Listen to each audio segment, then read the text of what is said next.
أعوذ بالله من الشيطان الرجيم. بسم الله الرحمن الرحيم. حميم والكتاب المبين إنا أنزلناه في ليلة مباركة إنا كنا منذرين فيها يفرق كل أمر حكيم أمرا من عندنا إنا كنا مرسلين رحمة من ربك إنه هو السميع العليم. صدق الله العظيم. یہ سورۃ الدخان ہے، مکی صورتوں میں سے ہے۔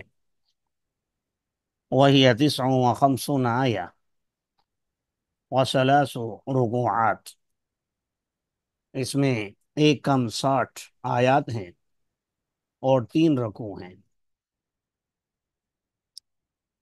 حامیم واللہ اعلم بمرادہ، قسم ہے واضح کتاب کی، یقیناً ہم نے اس کو برکت والی رات میں اتارا ہے۔ انا کننا منذرین، یقیناً ہم ڈرانے والے ہیں۔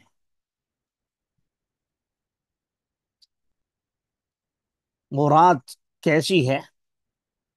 فیہا یفرق کل امر حکیم، اس میں فیصلہ کیا جاتا ہے ہر حکمت والے کام کا، اور امرا من عندنا، وہ حکم ہوتا ہے ہماری طرف سے، یقیناً ہم بھیجنے والے ہیں۔ یہ رحمت بھی ہے آپ کے رب کی طرف سے، یقیناً وہ سب کچھ سنتا بھی ہے، سب کچھ جانتا بھی ہے۔ پہلے عرض کر چکا ہوں آپ حضرات سے کہ قرآن پاک کا نزول 2 مرتبہ ہوا۔ ایک مرتبہ لوح محفوظ سے آسمان دنیا پر مکمل قرآن پاک نازل ہوا، الف لام میم سے والناس تک، اور پھر دوسری مرتبہ آسمان دنیا سے رسول اللہ صلی اللہ علیہ وسلم کے قلب اطہر پر تھوڑا تھوڑا کر کے نازل ہوتا رہا۔ تو یہاں جو فرمایا فی لیلۃ مبارکۃ انا کننا منذرین، ہم نے اس کو برکت والی رات میں اتارا ہے، تو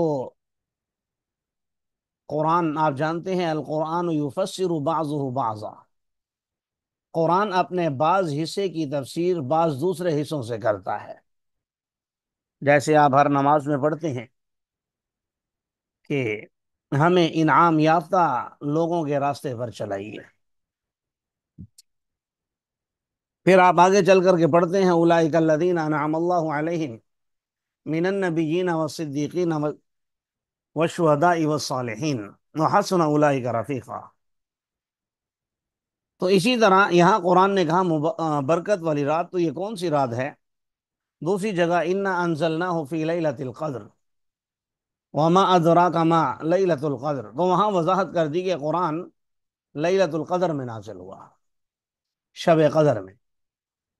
مزید ڈیٹیل میں اگر آپ جائیں تو شہر رمضان الذی انزل فیہ القرآن، اس میں اور وضاحت آ گئی کہ وہ رات رمضان المبارک میں ہے۔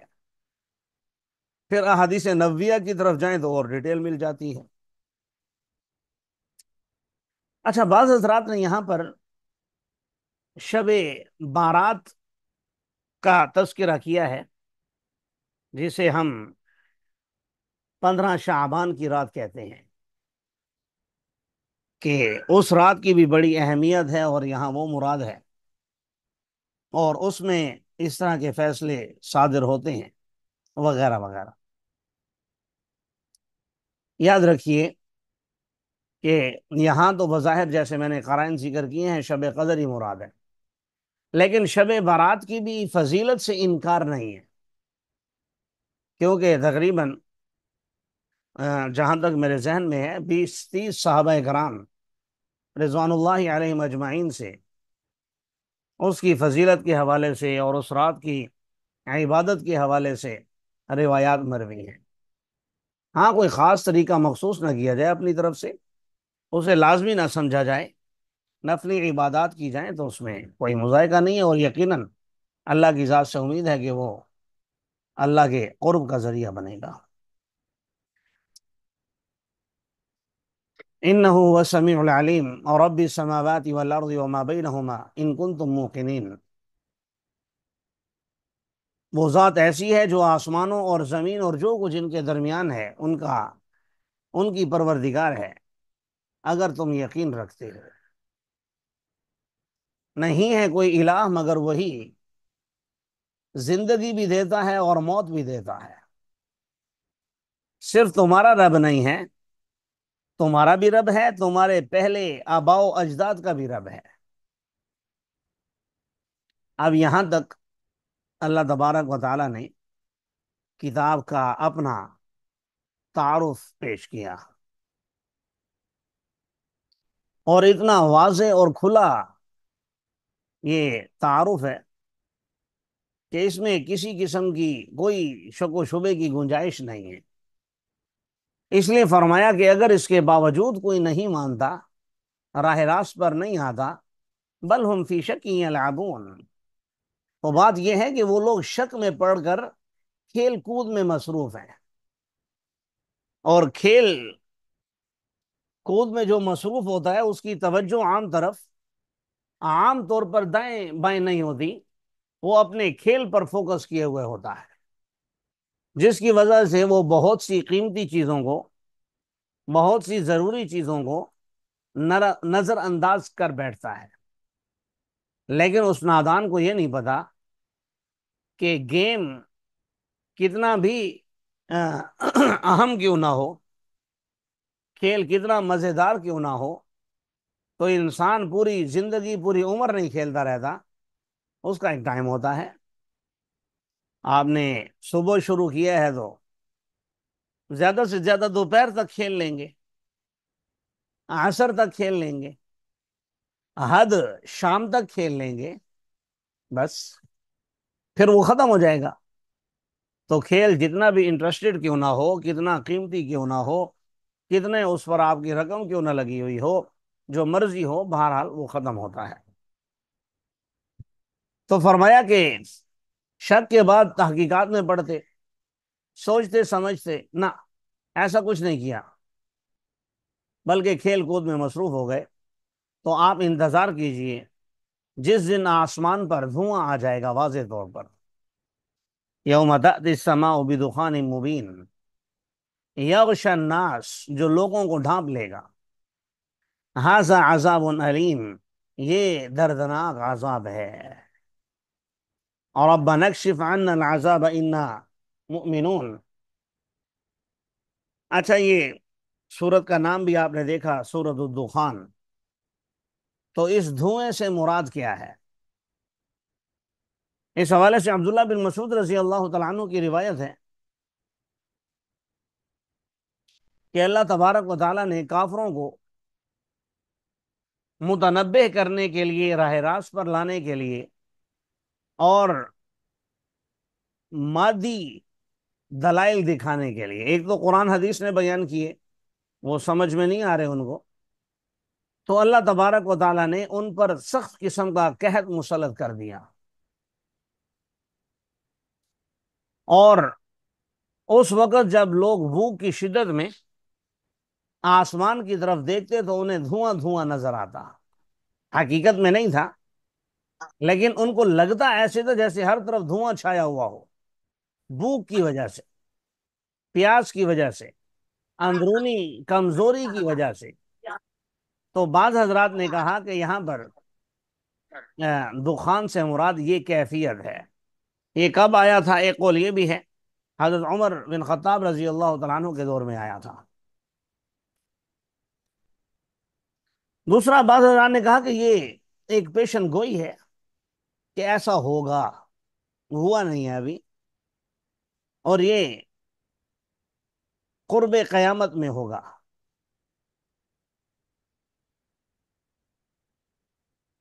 اور قیامت کی نشانیوں میں سے ایک یہ نشانی ہوگی، تو اگر وہ مراد ہو تو پھر یہ پیشن گوئی ہے، اور اگر جو ہو چکا وہ ہو، تو پھر یہ ہمارے لیے عبرت کا سامان ہے۔ بہرحال اس وقت ان لوگوں نے یہ دعا کی کہ اگر ہم سے یہ دور ہو جائے تو ہم ایمان لے آئیں گے۔ اللہ تبارک و تعالیٰ فرما رہے ہیں ان لہم الذکر وقد جاءہم رسول مبین، کہاں ہوگا ان کے لیے نصیحت حاصل کرنا حالانکہ ان کے پاس واضح طور پر رسول آ چکے، اور پھر انہوں نے ان سے پیٹھ پھیرتے ہوئے کہا معلم مجنون، یہ تو ایسا مجنون ہے جو سکھایا ہوا ہے، یعنی جان بوجھ کر ایسا بنا ہوا ہے، معاذ اللہ۔ فرمایا انا کاشف العذاب قلیلا انکم عائدون، یقیناً ہم تو عذاب کو ہٹانے والے ہیں تھوڑی دیر تک، لیکن جب ہم ہٹائیں گے انکم عائدون، یقیناً تم لوٹنے والے ہو۔ پھر اللہ تبارک و تعالیٰ نے یہ بھی متنبع فرما دیا کہ دنیا میں تو یہ چھپن چھپائی چلتی رہے گی، آزمائش آ جائے گی تو تم لوگ سدھر جاؤ گے، آزمائش ختم ہو جائے گی تو پھر دوبارہ تم لوگ اسی حالت میں آ جاؤ گے، انہی حرکتوں پر آ جاؤ گے جو آزمائش سے پہلے تھی۔ لیکن یہ دنیا کی حد تک تو ٹھیک ہے، اس طرح کے معاملات چلتے رہیں گے، لیکن قیامت کے دن ایسا نہیں ہوگا۔ یوم نبطش البطشۃ الکبریٰ انا منتقمون، جس دن ہم بڑی پکڑ میں پکڑیں گے تو یقیناً ہم انتقام لینے والے ہیں، یعنی جب وہ پکڑ ہوگی ہاں تو جی پھر آواز تمہارے پاس بچنے کا کوئی چانس نہیں ہوگا، پھر بھاگنے کا کوئی راستہ بھی نہیں ہاں ہوگا۔ جی، یہاں سے دوبارہ بتا دیں۔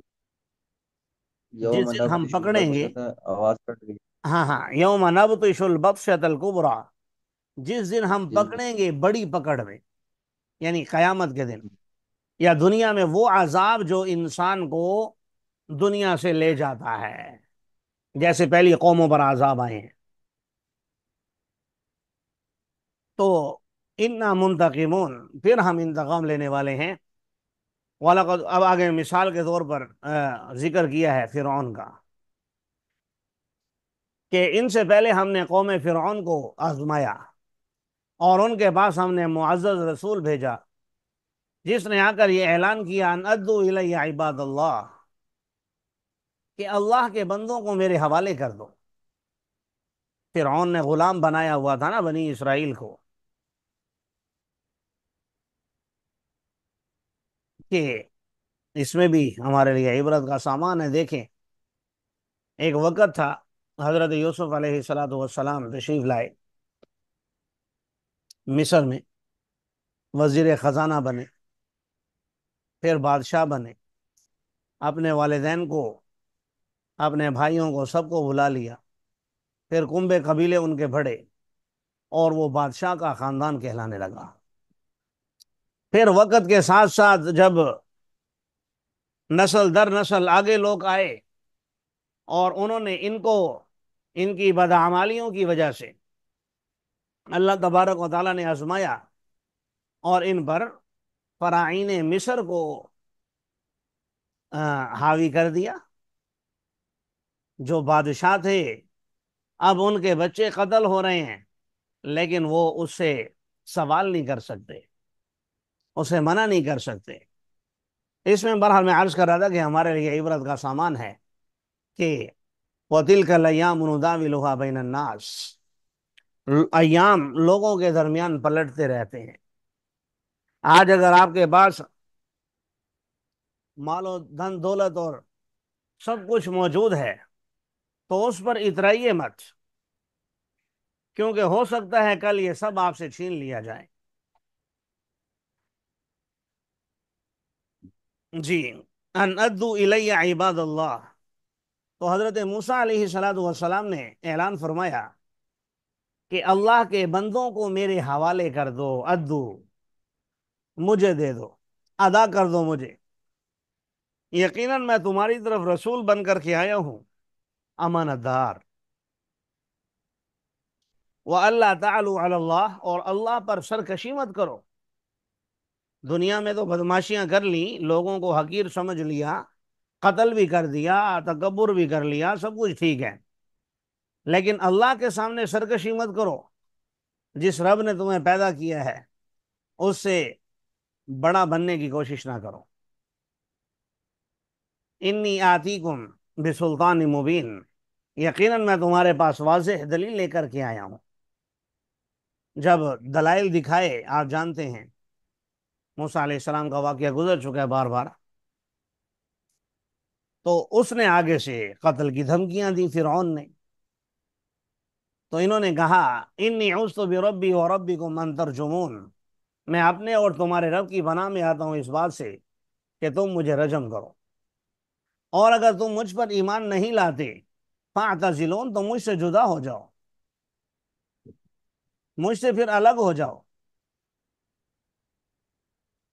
مقصد یہ ہے کہ بھئی اگر میری بات آپ نے نہیں ماننی، راہ راست پر نہیں آنا، تو آپ نہ مانو، لیکن جو میں کام کر رہا ہوں اور جن لوگوں کو اللہ تبارک و تعالیٰ نے ایمان کی دولت عطا فرمائی ہے، یا وہ لوگ ایمان لانا چاہتے ہیں، تو میرے راستے میں روڑے بھی نہ اٹکاؤ۔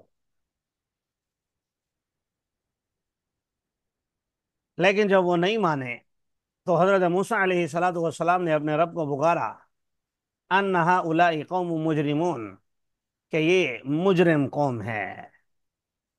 اللہ تعالیٰ نے حکم دیا، یہ واقعہ آپ پڑھ چکے ہیں، بس میں ترجمہ عرض کرتا ہوں۔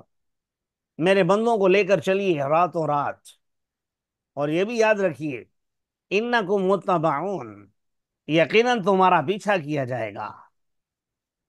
اچھا، جب سمندر میں راستے بنے، آپ وہاں سے نکل جائیں، وَاتْرُكِ الْبَحْرَ رَهْوًا، تو سمندر کو چھوڑ دیجئے تھما ہوا۔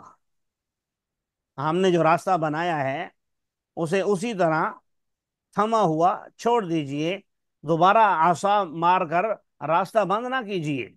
کیوں؟ انہم جند مغرقون، یقیناً وہ ایک ایسا لشکر ہے جو غرق کیا جائے گا۔ اس نے بھی یہ دعویٰ کر دیا تھا نا، اس لیے کہتے ہیں بڑے بول سے بچنا چاہیے۔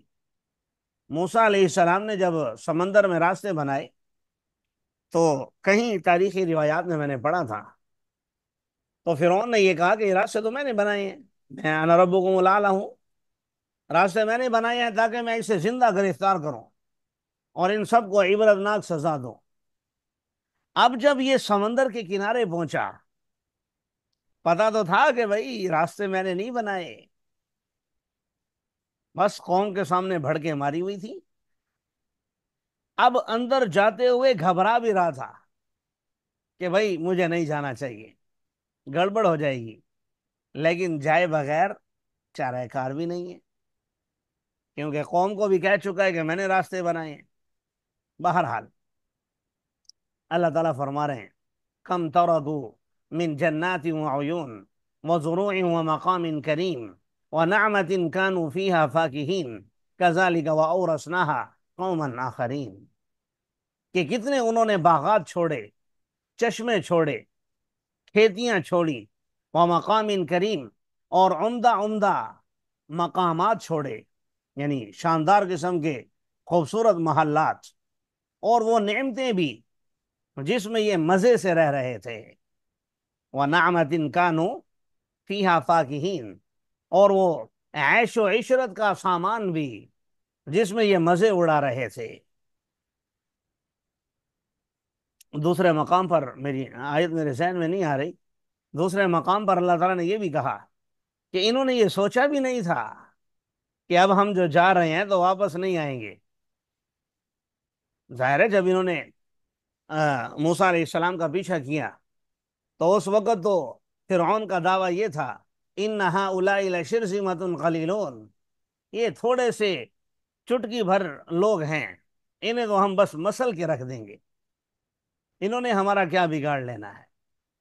تو جب وہ گھر سے نکل رہے تھے اپنے جنات وعیون وزروع ومقام کریم ونعمت كانوا فيها فاکہین، ان سب چیزوں کو چھوڑ کر، تو ان کے تو حاشیہ خیال میں بھی نہیں تھا کہ یہ سب چیزیں ہم سے چھننے والی ہیں۔ اللہ تعالیٰ فرما رہے ہیں اس طرح ہم نے ان چیزوں کا دوسری دوسرے لوگوں کو وارث بنا دیا۔ اور یہ ایسے بدبخت غرق ہونے والے کہ نہ تو ان پر آسمان رویا، نہ زمین روئی، وَمَا كَانُوا مُنظَرِينَ، اور نہ ہی وہ اس وقت کسی قسم کی مہلت دیے گئے، کیونکہ ان کی حرکتیں ایسی تھیں۔ آسمان اور زمین کے رونے کا ایک تو آپ مطلب جانتے ہیں کہ اہل آسمان، اہل زمین، نہ تو لوگوں میں سے کوئی ان پر رویا بلکہ انہوں نے خوشی منائی کہ اچھا ہوا ان سے جان چھوٹ گئی، اور نہ ہی آسمان والوں میں سے کوئی ان پر رویا۔ اور ایک قول یہ بھی ہے، آپ دوسرے احادیث سے ثابت ہے کہ آپ زمین پر جس جگہ عبادت کرتے ہیں تو وہ آپ کو دعا دیتی ہے، قیامت کے دن گواہی بھی دے گی۔ پھر آسمان میں بھی آپ کی جگہ متعین ہے جہاں سے آپ کے نیک اعمال گزرتے ہیں، تو جب انسان مرتا ہے تو وہ جگہیں بھی روتی ہیں کہ اب یہاں سے نیک اعمال نہیں گزریں گے۔ اسی طرح جب کوئی آدمی گناہ کرتا ہے تو وہ جگہیں اس کو لعن طعن بھی کرتی ہیں، اور ایسے نیک اعمال تو ظاہر ہے اوپر کی طرف چڑھتے بھی نہیں ہیں۔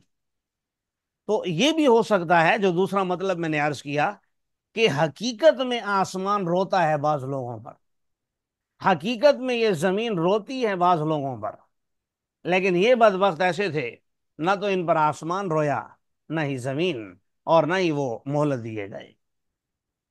اللہ تعالیٰ فرما رہے ہیں ہم نے نجات دی بنی اسرائیل کو رسوا کن عذاب سے، یعنی فرعون سے، یقیناً وہ سرکشی کرنے والوں میں سے تھا، حد سے تجاوز کرنے والوں میں سے تھا۔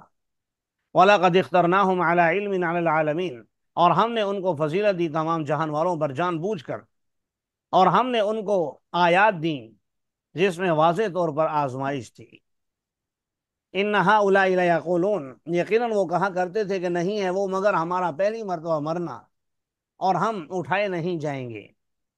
فَأْتُوا بِآبَائِنَا إِن كُنتُمْ صَادِقِينَ، لے آؤ ہمارے آباء و اجداد کو اگر تم سچے ہو۔ اللہ تعالیٰ فرما رہے ہیں ان تمام باتوں کے جواب میں یہ بتاؤ، اہم خیر ام قوم تبع، کیا یہ لوگ بہتر ہیں یا تبع کی قوم؟ اور وہ لوگ جو ان سے پہلے تھے ہم نے تو ان سب کو ہلاک کر دیا، ہم نے تو کسی کی پرواہ نہیں کی کیونکہ وہ تھے ہی مجرم قسم کے لوگ۔ یہاں تبع کا لفظ آیا ہے قرآن پاک میں 2 مقام پر ان کا ذکر ہے، اور تفصیل کسی قسم کی مروی نہیں ہے۔ البتہ تفاسیر کے اندر ان کی یہ تفصیل آتی ہے کہ جس طرح مصر کے بادشاہوں کا لقب فرعون ہوا کرتا تھا، اسی طرح یمن کے بادشاہوں کا لقب تبع ہوا کرتا تھا۔ تو یہاں قرآن نے متعین بھی نہیں کیا کہ کون سا تبع، جیسے فرعون کے متعلق طے نہیں کیا۔ ایک روایت ملتی ہے کہ یہ رسول اللہ صلی اللہ علیہ وسلم سے 700 سال پہلے گزرا ہے، اور یہ حضرت موسیٰ علیہ السلام کی دین پر تھا جس کی اللہ تبارک و تعالی یہاں پر بات فرما رہے ہیں۔ بعد میں اس کی قوم نے بت پرستی اختیار کر لی، غلط راہوں پر چل پڑی، اور پھر ان پر اللہ کا عذاب آیا اور وہ لوگ ہلاک کر دیے گئے۔ اللہ تعالی ہم سب کی حفاظت فرمائے۔